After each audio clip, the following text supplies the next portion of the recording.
ओम नमो भगवते वासुदेवाय। ओम नमो भगवते वासुदेवाय। ओम नमो भगवते वासुदेवाय। आप सबका आज के हमारे हिंदी श्रीमद् भगवद गीता यथारूप के पठन पाठन में हार्दिक स्वागत है। हम अपनी रीडिंग को अध्याय नंबर 7 के 15वें श्लोक से पुनः प्रारंभ करेंगे। मुखम करोति वाचालम पंगुम लंघयते गिरिम यत्कृपातमहं वंदे श्री गुरुम दीनतारिणम परमानंद माधवम श्री चैतन्य ईश्वरम हरि ओम तत्सत। श्लोक नंबर 15। नमाम दुष्कृतिनो मूढ़ा प्रपद्यन्ते नराधमाः मायया परितज्ञाना आसुरम भावे माश्रिताः। जो निपट मूर्ख हैं, जो मनुष्यों में अधम हैं, जिनका ज्ञान माया द्वारा हर लिया गया है, तथा जो असुरों की नास्तिक प्रकृति को धारण करने वाले हैं, ऐसे दुष्ट मेरी शरण नहीं करते। तात्पर्य द्वारा एसी भक्तिवेदांत स्वामी शिला प्रभुपाद की जय। भगवद गीता में यह कहा गया है कि श्री भगवान के चरण कमलों की शरण ग्रहण करने से मनुष्य प्रकृति के कठोर नियमों को लांघ सकता है। यहाँ पर यह प्रश्न उठता है कि तो फिर विद्वान, दार्शनिक, वैज्ञानिक, व्यापारी, शासक और जनता के नेता सर्वशक्तिमान भगवान श्री कृष्ण के चरण कमलों की शरण क्यों नहीं ग्रहण करते? बड़े बड़े जननेता विभिन्न विधियों से विभिन्न योजनाएं बनाकर अत्यंत धैर्यपूर्वक जन्म जन्मांतर तक प्रकृति के नियमों से मुक्ति की खोज करते हैं, किंतु यदि वही मुक्ति भगवान के चरण कमलों की शरण ग्रहण करने से मात्र संभव हो, तो ये बुद्धिमान तथा श्रमशील मनुष्य इस सरल विधि को क्यों नहीं अपनाते? गीता इसका उत्तर अत्यंत स्पष्ट शब्दों में देती है। समाज के वास्तविक विद्वान नेता यथा ब्रह्मा, शिव, कपिल, कुमारगण, मनु, व्यास, देवल, असित, जनक, प्रहलाद, बलि तथा उनके पश्चात मध्वाचार्य, रामानुजाचार्य, श्री चैतन्य तथा बहुत से अन्य श्रद्धावान दार्शनिक, राजनीतिज्ञ, शिक्षक, विज्ञानी आदि हैं, जो सर्वशक्तिमान परम पुरुष के चरणों में शरण लेते हैं। किंतु जो लोग वास्तविक दार्शनिक, विज्ञानी, शिक्षक, प्रशासक आदि नहीं हैं, किंतु भौतिक लाभ के लिए ऐसा बनते हैं, वे परमेश्वर की योजना या पथ को स्वीकार नहीं करते। उन्हें ईश्वर का कोई ज्ञान नहीं होता। वे अपनी सांसारिक योजनाएं बनाते हैं और संसार की समस्याओं को हल करने के अपने व्यर्थ प्रयासों के द्वारा स्थिति को और जटिल बनाते हैं। चूंकि भौतिक शक्ति इतनी बलवती है, इसलिए वह नास्तिकों की अवैध योजनाओं का प्रतिरोध करती है और योजना आयोगों के ज्ञान को ध्वस्त कर देती है। नास्तिक योजना निर्माताओं को यहाँ पर दुष्कृतिनः कहा गया है, जिसका अर्थ है दुष्ट जन। कृति का अर्थ पुण्यात्मा होता है। नास्तिक योजना निर्माता कभी कभी अत्यंत बुद्धिमान और प्रतिभाशाली भी होता है, क्योंकि किसी भी विराट योजना के लिए, चाहे वह अच्छी हो या बुरी, बुद्धि की आवश्यकता होती है। लेकिन नास्तिक की बुद्धि का प्रयोग परमेश्वर की योजना का विरोध करने में होता है। इसीलिए नास्तिक योजना निर्माता दुष्कृति कहलाता है, जिससे सूचित होता है कि उसकी बुद्धि तथा प्रयास उल्टी दिशा की ओर होते हैं। गीता में यह स्पष्ट कहा गया है कि भौतिक शक्ति परमेश्वर के पूर्ण निर्देशन में कार्य करती है। उसका कोई स्वतंत्र प्रभुत्व नहीं है। जिस प्रकार छाया पदार्थ का अनुसरण करती है, उसी प्रकार यह शक्ति भी कार्य करती है। तो भी यह भौतिक शक्ति अत्यंत प्रबल है और नास्तिक अपने अनीश्वरवादी स्वभाव के कारण यह नहीं जान सकता कि वह किस तरह कार्य करती है, न ही वह परमेश्वर की योजना को जान सकता है। मोह तथा रजो एवं तमो गुणों में रहकर उसकी सारी योजनाएं उसी प्रकार ध्वस्त हो जाती हैं, जिस प्रकार भौतिक दृष्टि से विद्वान, वैज्ञानिक, दार्शनिक, शासक और शिक्षक होते हुए भी हिरण्यकशिपु तथा रावण की सारी योजनाएं ध्वस्त हो गईं। ये दुष्कृति या दुष्ट 4 प्रकार के होते हैं, जिनका वर्णन नीचे दिया जाता है। प्रथम, मूढ़। वे जो कठिन परिश्रम करने वाले भारवाही पशुओं की भांति निपट मूर्ख होते हैं, वे अपने श्रम का लाभ स्वयं उठाना चाहते हैं, अतः वे भगवान को उसे अर्पित करना नहीं चाहते। भारवाही पशु का उपयुक्त उदाहरण गधा है। इस पशु से उसका स्वामी अत्यधिक कार्य लेता है। गधा यह नहीं जानता कि वह अहर्निश किसके लिए काम करता है। वह घास से पेट भरकर संतुष्ट रहता है, अपने स्वामी से मार खाने के भय से केवल कुछ घंटे सोता है और गधी से बार बार लात खाने के बाद भी वह अपनी काम तृप्ति पूरी करता है। कभी कभी गधा कविता करता है और दर्शन बगाड़ता है। सो हम देखते हैं कि प्रभुपाद ने गधे की एनालॉजी, गधे की के समानांतर जाकर उसका उदाहरण लेकर हमको किस प्रकार जो प्रथम श्रेणी मूढ़ लोगों की है उससे हमको प्रभुपाद ने परिचित कराया है। किंतु उसके रेंकने से लोगों की शांति भंग होती है, जो हम सबको मालूम है, क्योंकि भगवान ने उसको मधुर सुर नहीं दी है, मधुर वाणी नहीं दी है। ऐसी ही दशा उन सकाम कर्मियों की है जो यह नहीं जानते कि वे किसके लिए काम करते हैं। वे यह नहीं जानते कि कर्म यज्ञ के लिए है।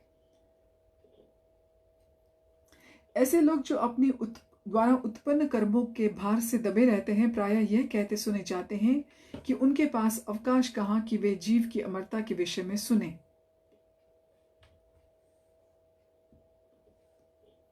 ऐसे मूढ़ों के लिए नश्वर भौतिक लाभ ही जीवन का सब कुछ होता है, भले ही वे अपने श्रम फल के एक अंश का ही उपभोग कर सकें। कभी कभी वे लाभ के लिए रात दिन नहीं सोते, भले ही उनके आमाशय में व्रण हो जाए या अपच हो जाए, यानी कि वो अपनी हेल्थ को भी कॉम्प्रोमाइज करते रहते हैं। वे बिना खाए ही संतुष्ट रहते हैं। वे मायामय स्वामियों के लाभ हेतु अनिष्ट काम में व्यस्त रहते हैं।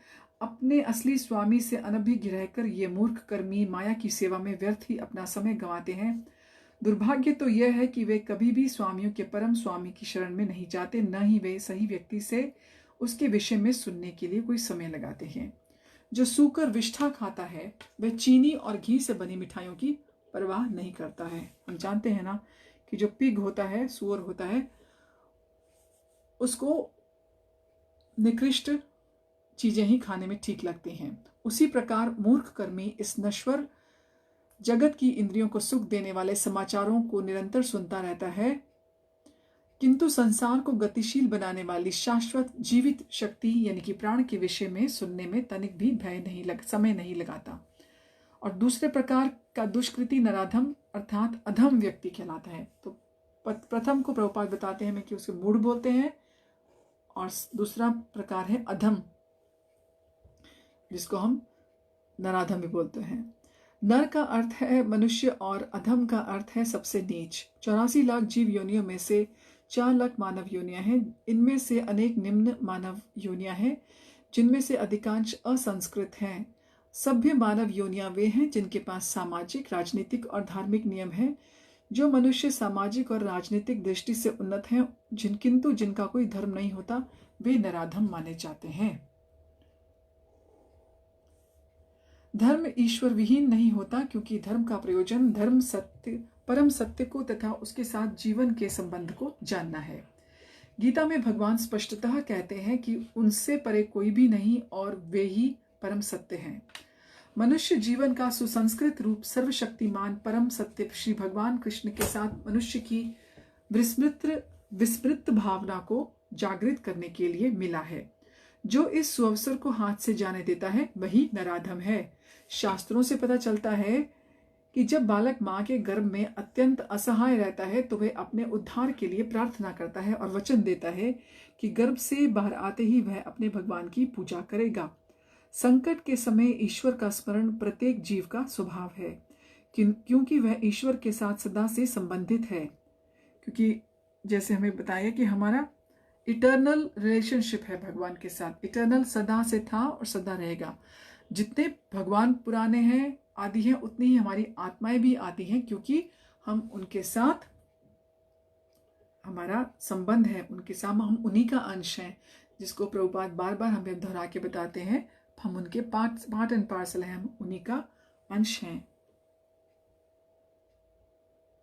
संकट के समय ईश्वर का स्मरण प्रत्येक जीव का स्वभाव है, क्योंकि वह ईश्वर के साथ सदा से संबंधित रहता है। किंतु उद्धार के बाद बालक जन्म पीड़ा को और किसी के साथ अपने उद्धारक को भी भूल जाता है, क्योंकि यह माया के वशीभूत हो जाता है। यह तो बालकों के अभिभावकों का कर्तव्य है कि वे उनमें सुप्त दिव्य भावनामृत को जागृत करें, यानी कि जो उनकी कॉन्शियसनेस है जो सो रही है उसको दोबारा से रिकंडल करें, उसको जगाएं, अवेकन करें। ये बच्चों के माता पिता और एक हद तक स्कूलों का भी योगदान है इसमें कि उनके करिकुलम में फेथ से संबंधित उनको बच्चों को मार्गदर्शन दिया जाए, क्योंकि अधिकांश समय दिन में बच्चों का स्कूल में भी व्यस्त होता है, व्यतीत होता है, सॉरी।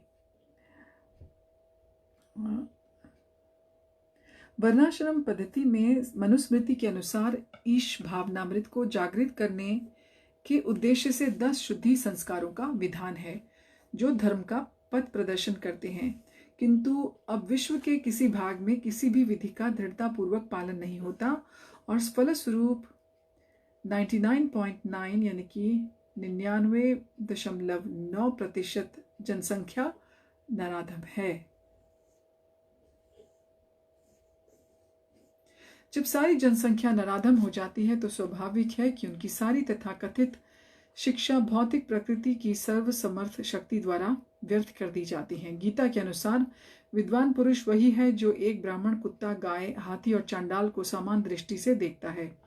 असली भक्ति की भी यही ऐसी ही दृष्टि होती है। गुरु रूप ईश्वर के अवतार श्री नित्यानंद प्रभु ने 2 भाइयों जगाई और माधाई नामक विशिष्ट नराधमों का उद्धार किया था और यह दिखला दिया था कि किस प्रकार शुद्ध भक्त नराधमों पर दया करता है। तो हमें मालूम है कि चैतन्य लीला में जगाई मधाई का कैसे उद्धार नित्यानंद प्रभु द्वारा किया गया था। अतः जो नराधम भगवान द्वारा बहिष्कृत किया जाता है वह केवल भक्त की अनुकंपा से पुनः अपनी आध्यात्मिक भावनामृत प्राप्त कर सकता है। श्री चैतन्य महाप्रभु ने भागवत धर्म का प्रवर्तन करते हुए संस्तुति की है कि लोग विनीत भाव से भगवान के संदेश को सुने। इस संदेश का सार भगवत गीता है। विनीत भाव से श्रवण करने मात्र से ही अधम से अधम मनुष्यों का उद्धार हो सकता है, किंतु दुर्भाग्यवश वे इस संदेश को सुनना नहीं चाहते। परमेश्वर की इच्छा के प्रति समर्पण करना तो बहुत दूर रहा। ये नराधम मनुष्य के प्रधान कर्तव्य की डटकर उपेक्षा करते हैं। और तीसरे प्रकार की दुष्कृति को माया परित्याना की इस श्रेणी में डाला गया है, अर्थात ऐसे व्यक्तियों की जिनका प्रकांड ज्ञान माया के प्रभाव से शून्य हो चुका है। तो तीसरे प्रकार के दुष्कृत वह हैं जो ज्ञानी तो बहुत है किंतु माया के प्रभाव से उनका जो ज्ञान है वो काफी ऑलमोस्ट 0 हो चुका है।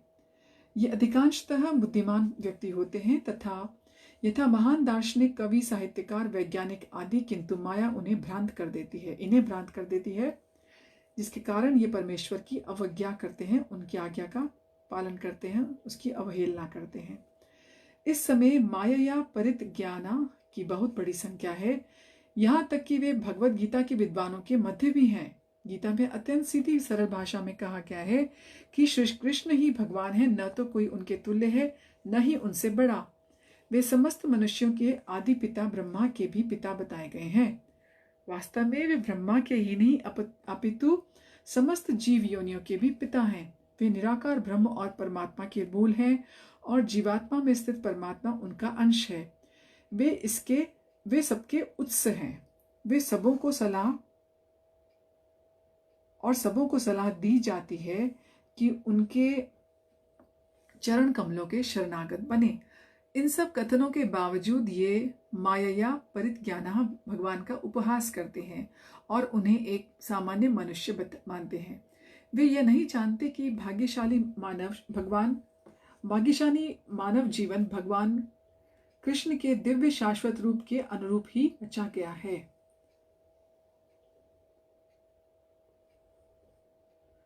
जो हमारा जीवन है, मानव जीवन, वो भगवान के डिवाइन इटर्नल स्वरूप के उसमें ही ढला हुआ है। उसी रूप से इसकी हमारी जीवन शैली बनाई गई है। और अब हमारे पे डिपेंड करता है कि हम शास्त्रों से और भगवान के भगवत गीता से, भगवान की वाणी से हम कितना सीखना चाहते हैं और कितना हम उसको समझ के अपने जीवन में अप्लाई करना चाहते हैं, उसका अनुसरण करना चाहते हैं। गीता की ऐसी सारी अवैध व्याख्याएं जो माया ज्ञाना वर्ग के लोगों के द्वारा की गई है, वह परंपरा पद्धति से हटकर हैं, आध्यात्मिक जानकारी के पथ में रोड़े का कार्य करती हैं। माया ग्रस्त व्याख्याकार न तो स्वयं भगवान कृष्ण के चरणों की शरण में जाते हैं और न अन्यों को इस सिद्धांत का पालन करने के लिए शिक्षा देते हैं। और चौथी प्रकार की दुष्कृतियों की चौथी श्रेणी आसुरम भावमाश्रितः यह मानी गई है, ये दी गई है, अर्थात आसुरी सिद्धांत वालों की है। यह श्रेणी खुले रूप से नास्तिक होती है। इनमें से कुछ तर्क करते हैं कि परमेश्वर कभी भी इस संसार में अवतरित नहीं हो सकता, किंतु वे इसका कोई ठोस प्रमाण नहीं बता पाते कि ऐसा क्यों नहीं हो रहा। कुछ ऐसे हैं जो परमेश्वर को निर्विशेष रूप के अधीन मानते हैं, यद्यपि गीता में इसका उल्टा बताया गया है। नास्तिक भगवान के द्वेषवश अपनी बुद्धि से कल्पित अनेक अवैध अवतारों को प्रस्तुत करते हैं। ऐसे लोग जिनके जीवन का एकमात्र उद्देश्य भगवान को नकारना है, श्री कृष्ण के चरण कमलों में कभी शरणागत नहीं हो सकते। दक्षिण भारत के श्री यमुनाचार्य अलबंदरू ने कहा है, हे प्रभु, आप उन लोगों द्वारा नहीं जाने जाते जो नास्तिक सिद्धांतों में लगे हैं, भले ही आप विलक्षण गुण, रूप और लीला से युक्त हैं। सभी शास्त्रों ने आपका विशुद्ध सत्वमय विग्रह प्रमाणित किया है तथा दैवी गुण संपन्न दिव्य ज्ञान के आचार्य भी आपको मानते हैं। अतएव मूढ़, नराधम, माया परित ज्ञानी अर्थात भ्रमित, मनोधर्मी और चौथे नास्तिक, ये चार प्रकार के दुष्कृति कभी भी भगवान के चरण कमलों की शरण में नहीं जाते, भले ही सारे शास्त्र और आचार्य ऐसा उपदेश न देते रहें। सो हमने 15वें श्लोक में ये समझा है कि चार श्रेणियां कौन सी हैं जो दुष्कृतियों की हैं। वो है सबसे पहले मूढ़, उसके बाद नराधम, तीसरे नंबर पर माया परिज्ञानी अर्थात भ्रमित, मनोधर्मी, और चौथे नास्तिक, जो क्लियरली बस यही कहते हैं खुले रूप से कि भगवान संसार में अवतरित हो ही नहीं सकते। और जो मूढ़ हैं उनको बताया है प्रभुपाद ने कि वे जो कठिन परिश्रम करने वाले भारवाही पशु जैसे गधे के समान निपट मूर्ख होते हैं और अपने श्रम का स्वयं ही लाभ उठाना चाहते हैं और भगवान को उसको अर्पित नहीं करना चाहते, भगवान को उसको ऑफर नहीं करना चाहते। और दूसरे प्रकार के दुष्कृति बताए थे नराधम। नराधम वो नर यानी कि व्यक्ति, और अधम, अधम का अर्थ है सबसे नीच, तो सबसे जो निम्न योनि वाले हैं, असंस्कृत हैं, उनको नराधम कहा गया है। यानी कि हमेशा ईश्वर से हमारा संबंध है, हमारी आत्मा का आदि काल से, और आगे भी हमेशा ऐसा ही रहेगा। चाहे हम इस भौतिक जगत को छोड़ दें पर फिर भी हमारी आत्मा भगवान से कनेक्टेड रहती है, चाहे हम किसी भी जन्म में आए, किसी भी योनि में हमारा जन्म हो दोबारा। तो जो ये नराधम होते हैं ये माया के वशीभूत रहते हैं। जैसे कि बालक जन्म के समय, उसको जन्म से पहले गर्भावस्था में माँ के साथ उसको हमेशा ज्ञान होता है कि मेरा भगवान से संबंध है, परंतु जन्म होने के बाद वो माया के वशीभूत होके माया के कनेक्शन में आके भगवान के साथ अपने जो इटर्नल जो संबंध है उसको भूल जाता है। और कहते हैं 99.9% लोग संसार में इस वक्त नराधम श्रेणी में ही आते हैं। तो हमने देखा इस श्लोक का तात्पर्य काफ़ी लंबा और कॉम्प्रिहेंसिव दिया था प्रभुपाद जी ने। अब हम चलते हैं 16वें श्लोक की ओर, 7वें अध्याय के भगवत ज्ञान 7वां अध्याय, इसका 16वां श्लोक जो बहुत ही प्रसिद्ध है। चतुर्विधा भजन्ते माम जनाः सुकृतिनो अर्जुन आर्तो जिज्ञासुर्थार्थी ज्ञानी च भरतर्षभ। हे भरत श्रेष्ठ, 4 प्रकार के पुण्यात्मा मेरी सेवा करते हैं, आर्त, जिज्ञासु, अर्थार्थी और ज्ञानी। तात्पर्य, दुष्कृति के सर्वथा विपरीत ऐसे लोग हैं जो शास्त्रीय विधि विधानों का दृढ़ता से पालन करते हैं और ये सुकृतिनः कहलाते हैं। अर्थात ये वे लोग हैं जो शास्त्रीय विधि विधानों, नैतिक और सामाजिक नियमों को मानते हैं और परमेश्वर के प्रति न्यूनाधिक भक्ति करते हैं। इन लोगों की 4 श्रेणियां हैं। वे जो पीड़ित हैं, वे जिन्हें धन की आवश्यकता है, और वे जिन्हें जिज्ञासा है, और वे जिन्हें परम सत्य का ज्ञान है। ये सारे लोग विभिन्न परिस्थितियों में परमेश्वर की भक्ति करते रहते हैं। ये शुद्ध भक्ति नहीं है, क्योंकि ये भक्ति के बदले कुछ महत्वाकांक्षाओं की पूर्ति करना चाहते हैं। शुद्ध भक्ति निष्काम होती है और उसमें किसी लाभ की आकांक्षा नहीं रहती। भक्ति रसामृता सिंधु यानी कि नेक्टर ऑफ डिवोशन में 1.1.11 में शुद्ध भक्ति की परिभाषा इस प्रकार की गई है। अन्याभिलाषिता शून्यम ज्ञान कर्माद्य अनावृतम आनुकूल्येन कृष्णानुशीलनम भक्तिर उत्तमा। मनुष्य को चाहिए कि परमेश्वर कृष्ण की दिव्य प्रेमा भक्ति किसी सकाम कर्म अथवा मनोधर्म द्वारा भौतिक लाभ की इच्छा से रहित होकर करे। यही शुद्ध भक्ति कहलाती है। तो सिर्फ भक्ति ही हम सबका गोल नहीं है, यानी कि रजो तमो सतोगुण से ऊपर उठ के भक्ति में ही आना ही हमारा उद्देश्य नहीं है, बल्कि हमको शुद्ध भक्ति की लालसा होनी चाहिए। यानी कि सकाम भगवान की दिव्य प्रेमा भक्ति, किसी भी हमारी इच्छा नहीं होनी चाहिए कि हमको भक्ति से ये मिले, हम भगवान हमको ये दे, भगवान हमको वो दे। हमको शुद्ध भक्ति हमारा गोल होना चाहिए।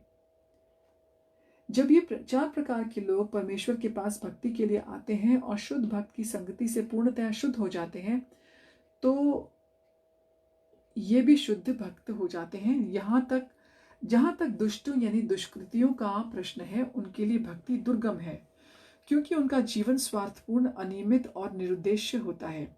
किंतु इनमें से कुछ लोग शुद्ध भक्त के संपर्क में आने पर शुद्ध भक्त बन जाते हैं। तो कई स्टार्ट करते हैं भक्ति, पर वो सकाम होती है, उनकी बहुत सारी इच्छाएं होती हैं, पर किंतु अच्छे शुद्ध भक्तों का संग करने से वो भी धीरे धीरे शुद्ध भक्त बन जाते हैं। एसोसिएशन और संग का बहुत असर पड़ता है। जैसे हम आमतौर पे भौतिक जगत में कहते हैं कि, मटीरियल वर्ल्ड में कहते हैं कि a man is known by the company he keeps. तो भक्ति के संदर्भ में हम कहते हैं कि शुद्ध भक्तों का संग करके लोग भी शुद्ध भक्त बन जाते हैं। जो लोग सदैव सकाम कर्मों में व्यस्त रहते हैं, वे संकट के समय भगवान के पास आते हैं और तब वे शुद्ध भक्तों की संगति करते हैं तथा विपत्ति में भगवान के भक्त बन जाते हैं। जो बिल्कुल हताश हैं, वे भी कभी कभी शुद्ध भक्तों की संगति करने आते हैं और ईश्वर के विषय में जानने की जिज्ञासा करते हैं। इसी प्रकार शुष्क चिंतक जब ज्ञान के प्रत्येक क्षेत्र से हताश हो जाते हैं, तो वे भी कभी कभी ईश्वर को जानना चाहते हैं और वे भगवान की भक्ति करने आते हैं। इस प्रकार ये निराकार ब्रह्म और अंतर्यामी परमात्मा के ज्ञान को पार कर जाते हैं और भगवत कृपा से या उनके शुद्ध भक्ति की कृपा से उन्हें साकार भगवान का बोध हो जाता है। कुल मिलाकर जब आर्त जिज्ञासु ज्ञानी और धन की इच्छा रखने वाले समस्त भौतिक इच्छाओं से मुक्त हो जाते हैं और जब वे भली भांति समझ जाते हैं कि भौतिक आसक्ति से आध्यात्मिक उन्नति का कोई सरोकार नहीं, तो वे शुद्ध भक्त बन जाते हैं। जब तक ऐसी शुद्ध अवस्था प्राप्त नहीं हो लेती, तब तक भगवान की दिव्य सेवा में लगे भक्त सकाम कर्मों में या संसारी ज्ञान की खोज में अनुरक्त रहते हैं। अतः शुद्ध भक्ति की अवस्था तक पहुंचने के लिए मनुष्य को इन सबों को लांघना होता है। श्लोक नंबर 17। तेषां ज्ञानी नित्य युक्त एक भक्तिर विशिष्यते प्रियो हि ज्ञानिनो अत्यर्थमहम सच मम प्रियः। इनमें से जो परम ज्ञानी है और जो शुद्ध भक्ति में लगा रहता है, वह सर्वश्रेष्ठ है, क्योंकि उसे मैं अत्यंत प्रिय हूं और वह मुझे प्रिय है। तो भगवान ये कहते हैं इस श्लोक में।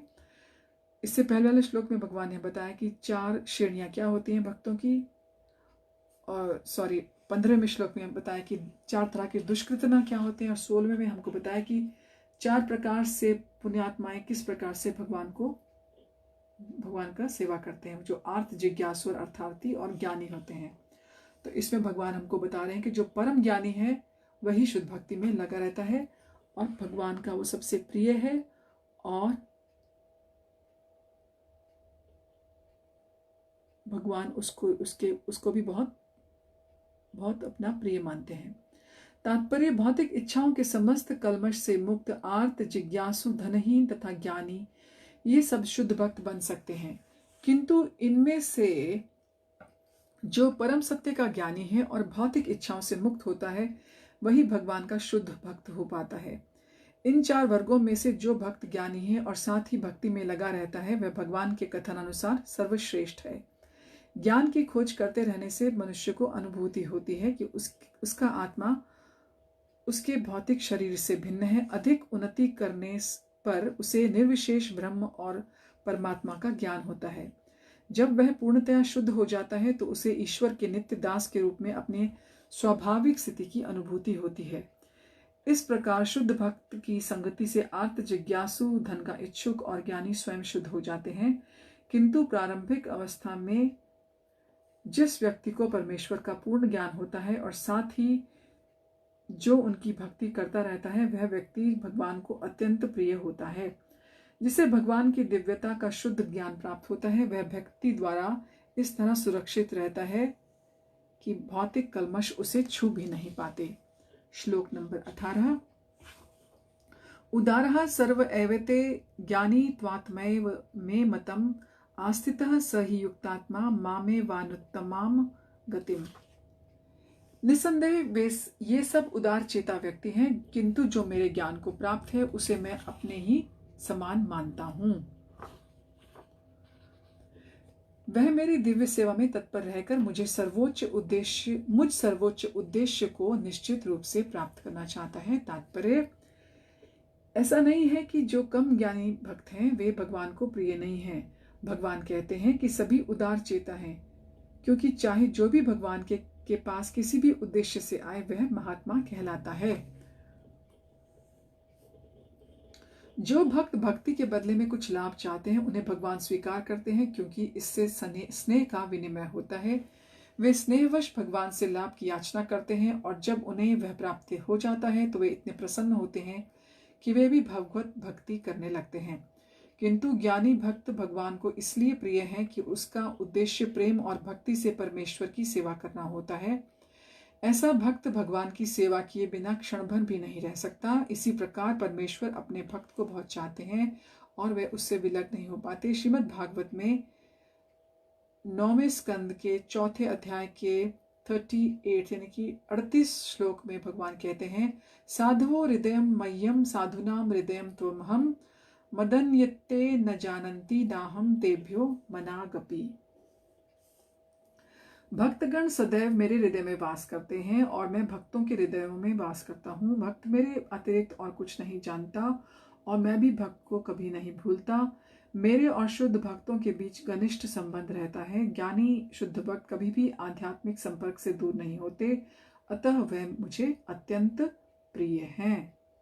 तो भगवान कहते हैं कि कोई भी उद्देश्य लेके जो मेरे पास आता है वह महात्मा ही कहलाता है, क्योंकि वो भगवान को एटलीस्ट याद तो कर रहा है ना। पर जब शुद्ध भक्ति पा लेता है इंसान शुद्ध भक्तों का संग करके, तो वह भगवान का अति प्रिय बन जाता है, क्योंकि उसको पता चल जाता है कि मेरा लाइफ में पर्पस क्या है, मेरा उद्देश्य क्या है। भगवत प्राप्ति ही मेरा उद्देश्य है, भगवत प्राप्ति ही मेरा पर्पस है।